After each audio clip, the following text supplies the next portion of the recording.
प्रिय विद्यार्थियों, मैं एसपी शर्मा आप सभी का पुनः ऑनलाइन क्लास में स्वागत करता हूं। आज हमारा टॉपिक है जापान का आधुनिकीकरण 19वीं शताब्दी में। तो जापान के बारे में अपन चर्चा करते हैं। पहले जापान जो है एशिया के पूर्वी किनारे पर फैला हुआ प्रदेश है, जो लगभग 1000 मील में फैला हुआ है। जापान के उत्तर में कुरिल द्वीप समूह है और दक्षिण में फार्मोसा द्वीप समूह है। इनके कुरिल द्वीप समूह और फार्मोसा दोनों के बीच की जो दूरी है वो 2500 मील की दूरी। फार्मोसा जो है उसको जापानी ताइवान के नाम से भी जाना जाता है। जापान में 3000 द्वीप थे और 600 उनमें आबाद थे। अधिकांश जो द्वीप थे वो छोटे थे। जापान के बारे में दंत कथा प्रचलित है। इसके अनुसार प्राचीन काल में इजानगी देवता और इजानमी देवी के संयोग से जापान की उत्पत्ति हुई। कहा जाता है कि इजानगी के आँख धोने से सूर्य देवता की उत्पत्ति हुई और सूर्य देवता का पौत्र विनियोगी मिकोतो शासक बना और वह क्यूस द्वीप पर प्रकट हुआ। अतः इसे उगते सूरज का देश अथवा दाई निपन भी कहा जाता है। विनियोगी निकोतो का प्रपुत्र हुआ जिसका नाम था जिम्मू तेनो। विनियोगी निकोतो का प्रपुत्र था जिसका नाम था जिम्मू तेनो। जिम्मू तेनो को जापान का प्रथम सम्राट माना जाता है। जिम्मू तेनो को जापान का प्रथम सम्राट माना जाता है। तो ये तो हुई जापान के बारे में। अब जापान भी चीन की तरह एकांतवास में रहा। उसे भी पश्चिमी देशों की संस्कृति से कोई लगाव नहीं था। वह अपने देश में किसी भी देश को प्रवेश करना देना नहीं चाहता था। लेकिन ज़्यादा दिन तक जापान नहीं बच सका और इसकी शुरुआत हुई कमोडोर पेरी के आगमन से। कमोडोर पेरी का आगमन हुआ 3 जुलाई 1853। कमोडोर पेरी 4 युद्धपोतों के साथ में जापान आया। सबसे पहले 3 जुलाई 1853 को कमोडोर पेरी 4 युद्धपोत लेकर के जापान में आया। अमेरिका के राष्ट्रपति फिलमोर का पत्र लेकर के वह आया था ताकि जापान में व्यापार किया जा सके, क्योंकि अमेरिका चाहता था कि जापान में व्यापार हो। उस समय जापान में शासक के साथ साथ में शोगुन होते थे। शोगुन एक प्रकार से सामंत होते थे और सम्राट से भी ज़्यादा ताकत वो रखते थे। इसलिए शोगुन सैनिक गवर्नर था। शोगुन जो था वो सैनिक गवर्नर था। इसलिए कमोडोर जब पेरी आया तो उसे लगा कि शोगुन ही सम्राट है, तो ये जो पत्र है वो शोगुन को दे दिया और इसके साथ ही साथ उपहार भी दिए। उपहार में जो है रेल व्यवस्था के 2 मॉडल जो है कमोडोर पेरी ने शोगुन को दिए। और इस प्रकार से ये कहा कि अमेरिका जो है जापान में व्यापार करना चाहता है। तो शोगुन ने कहा कि हम इस पर विचार विमर्श करेंगे और उसके बाद में आपको बताएंगे। तो कमोडोर पेरी ने कहा कि मैं आपको 1 वर्ष का समय देता हूँ, फिर मैं आपसे आकर के मिलूँगा। तो इस प्रकार से 1 वर्ष के दौरान जापान की सरकार ने उस पर विचार विमर्श किया, मंथन किया। कई लोगों ने इसका विरोध भी किया कि इन पश्चिमी देशों को जो है व्यापार करने की छूट नहीं दी जानी चाहिए, नहीं ये लोग जो हैं जापान को लूट लेंगे। लेकिन अंत में ये तय हुआ कि जो है अमेरिका को व्यापार करने की छूट दी जाएगी, क्योंकि रूस, फ्रांस, इन सब देशों का दबाव बढ़ रहा था और इस दबाव के परिणाम स्वरूप जापान ने यह अनुभव किया कि अब ज़्यादा दिनों तक जो है इन देशों को रोक पाना आसान काम नहीं है। इसलिए विचार विमर्श के बाद तय हुआ कि जापान अब जो है अमेरिका को व्यापार करने की छूट देगा। 13 फरवरी 1854 अपने वादे के मुताबिक कमोडोर पेरी 8 युद्धपोतों को साथ लेकर के जापान आया और 31 मार्च 1854 ईस्वी को अमेरिका और जापान के बीच में संधि हो गई, व्यापार करने के लिए संधि हो गई। 31 मार्च 1854 को अमेरिका और जापान के बीच में संधि हुई। इस संधि को कानागावा की संधि के नाम से जाना जाता है। इस संधि को कानागावा की संधि के नाम से जाना जाता है। इस संधि की शर्तों को भी देख लेते हैं। शर्त नंबर 1, नागासाकी व शिमोदा पर स्थित हाको दस्ते के बंदरगाह पर जहाज़ों को रसद प्राप्त करने, पानी लेने, कोयला भरने तथा मशीनों की मरम्मत करने की छूट दी जाए। तो पहली शर्त ये रखी गई कि हमारे जो जहाज आएंगे उनके लिए रसद सामग्री की भी आवश्यकता होगी, कोयले की आवश्यकता होगी, उनके मशीनों की मरम्मत करने की आवश्यकता रहेगी। तो ये सुविधा जो है अमेरिका को दी जाए, पहली शर्त रखी गई। दूसरी शर्त में शिमोदा में वाणिज्य दूतावास खोला जाए। दूसरी शर्त रखी गई, शिमोदा में वाणिज्य दूतावास खोला जाए। और तीसरी शर्त ये रखी गई कि परम राष्ट्र का व्यवहार किया जाए, अमेरिका के साथ में अच्छा व्यवहार किया जाए जापान के द्वारा। ये शर्त भी इसमें जो है रखी गई। तो इन शर्तों के साथ में जो है अमेरिका जापान में प्रवेश हुआ और 29 जुलाई 1858 को अमेरिका के साथ में फिर से जापान ने संधि की, द्वितीय संधि की और इस संधि की शर्तें भी तय की गई। ये शर्तें थी, नंबर 1, 4 बंदरगाह खोल दिए गए। अमेरिका के लिए जापान के 4 बंदरगाह खोल दिए गए।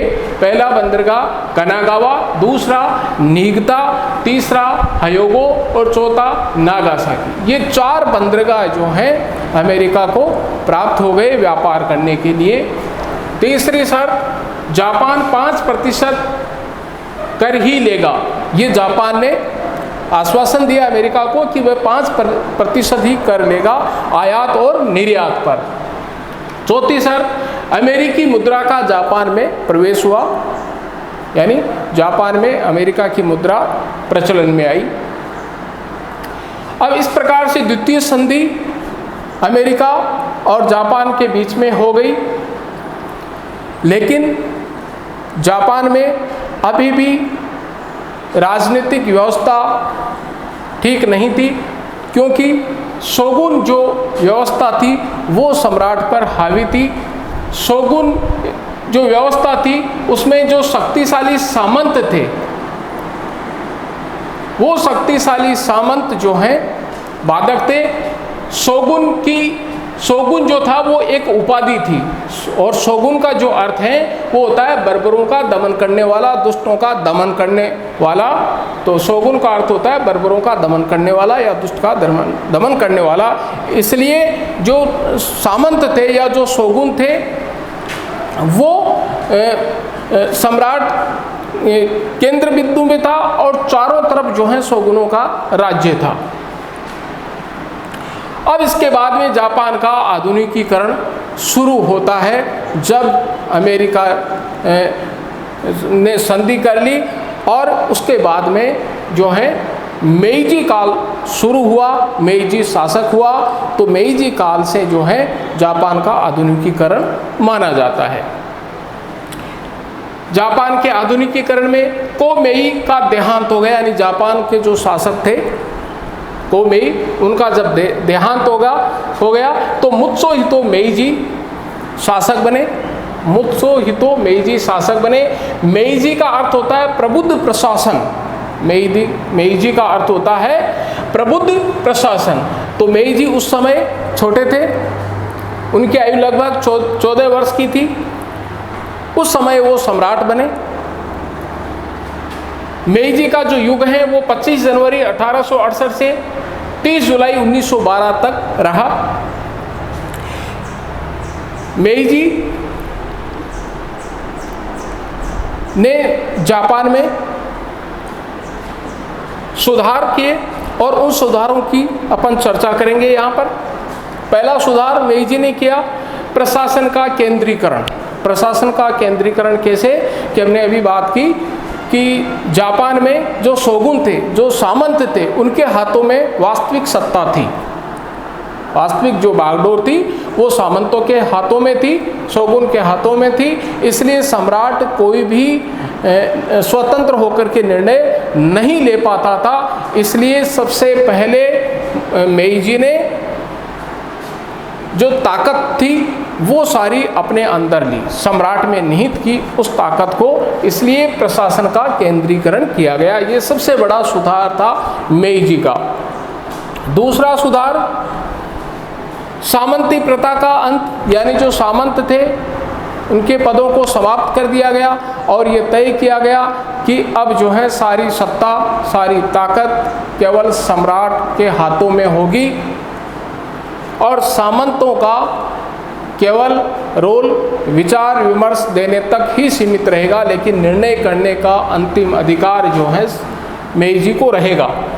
तीसरा, सेना का पुनर्गठन।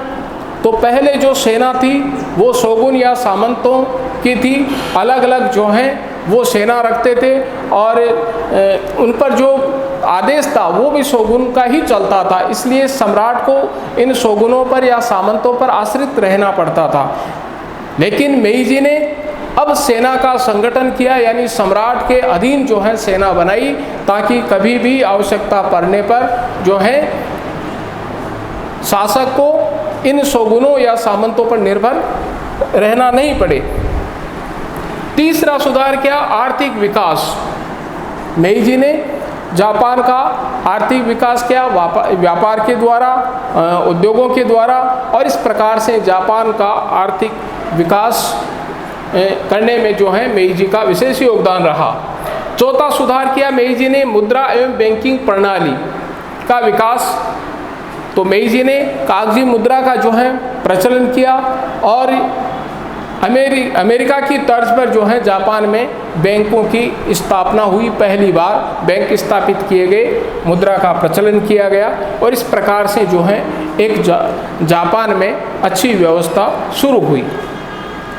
चौथा सुधार, यातायात के साधनों का विकास। तो यातायात के साधनों का विकास किया मेइजी ने, उनमें जलयान बनवाए गए यानी जहाज बनवाए गए और रेल लाइनों का निर्माण किया गया, रेल लाइनें बिछाई गई। 1872 में टोक्यो और योकोहामा के बीच में रेल लाइन का कार्य करवाया गया। तो इस प्रकार से जब यातायात के साधनों का विकास हुआ तो व्यापार में भी वृद्धि हुई और जापान का आधुनिकीकरण शुरू हुआ।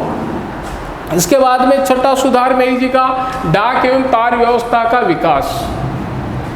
जनवरी 1871 में नई डाक व्यवस्था की शुरुआत की गई मेइजी के द्वारा। इससे जो है व्यापार को भी बल मिला और इसके साथ में उद्योगों को भी बल मिला और जो सूचनाएं थी उनका आदान प्रदान शुरू हुआ।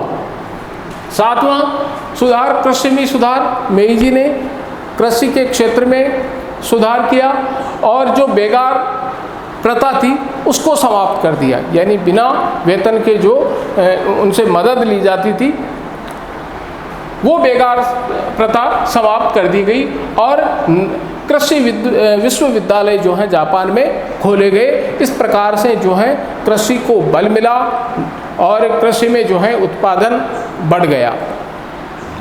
तो कृषि में सुधार करने से उत्पादन में वृद्धि हुई और जापान के लोगों को रोजगार के अवसर मिले। आठवां है सामाजिक सुधार। मेइजी ने कृषि सुधार के साथ साथ में सामाजिक सुधार करने का भी प्रयास किया। 1868 में मेइजी ने घोषणा की कि जो भी जापान में कुप्रथाएं हैं उन सब कुप्रथाओं को समाप्त कर दिया जाएगा, उनको त्याग दिया जाएगा। तो इस प्रकार से सामाजिक सुधार मेइजी ने किया। इसके बाद में नौवां जो है सुधार, शिंतो धर्म को पुनः स्थापित किया। मेइजी ने शिंतो धर्म को पुनर्जीवित किया या पुनः स्थापित किया। शिंतो का अर्थ होता है ईश्वर का मार्ग, और ये शिंतो धर्म इसलिए जो है स्थापित किया क्योंकि शिंतो धर्म ये मानता है कि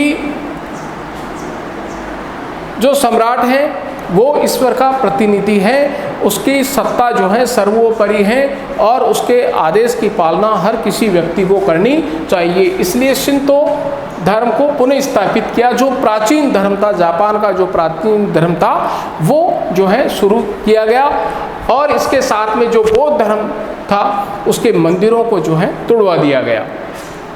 10वां, जापानी जीवन शैली में बदलाव हुआ। ये सबसे बड़ा बदलाव किया गया क्योंकि जापान के लोगों को अर्ध जंगली कहा जाता था, क्योंकि वो दांत साफ नहीं करते थे और जो स्त्रियां होती थी वो अपने दांतों और भौहों को काले रंग से रंगती थी, इससे और ज़्यादा भयावही दिखती थी। इसलिए जो है अब ये जो रिवाज था वो भी बंद किया गया, और इसके लिए सबसे पहले आगे आई जापान की जो है जापान की रानी 1873 में रानी ने इस प्रथा को बंद कर दिया, यानी स्वयं ने भी अपने आप को बदल लिया, इस परिपाटी से अलग कर लिया। इसलिए अन्य स्त्रियों ने भी अनुसरण किया रानी का। मेइजी पश्चिमी पोशाक पहनकर दरबार में आते थे। इसी प्रकार से सम्राट भी जो है पश्चिमी जो है पोशाक को पहन करके आने लगे दरबार में, ताकि अन्य लोगों को भी यह संदेश जाए कि नई पोशाक पहनने से वो सभ्य माने जाएंगे, उनको बदलना पड़ेगा। आधुनिकीकरण करने के लिए उन सबको बदलना पड़ेगा, कुप्रथाओं को त्यागना पड़ेगा। इसलिए जो है मेइजी ने पोशाक पहनकर दरबार में आना शुरू किया। 11वां है, जापान की राजधानी क्योतो से बदलकर येदो में स्थापित किया और इसका नाम रखा टोक्यो। तो इस प्रकार से जो है हमने देखा कि मेइजी काल में बहुत सारे सुधार हुए, अनगिनत सुधार हुए और जापान का आधुनिकीकरण हुआ। इसलिए मेइजी का योगदान जो है बहुमूल्य रहा जापान के आधुनिकीकरण में। इसलिए ये क्वेश्चन किया जाता है कई बार कि जापान के आधुनिकीकरण के बारे में समझाइए, या ऐसे भी पूछा जाता है कि मेइजी काल के सुधारों का वर्णन कीजिए। तो इस प्रकार से आज हम इस टॉपिक को यहीं पर समाप्त करते हैं। धन्यवाद।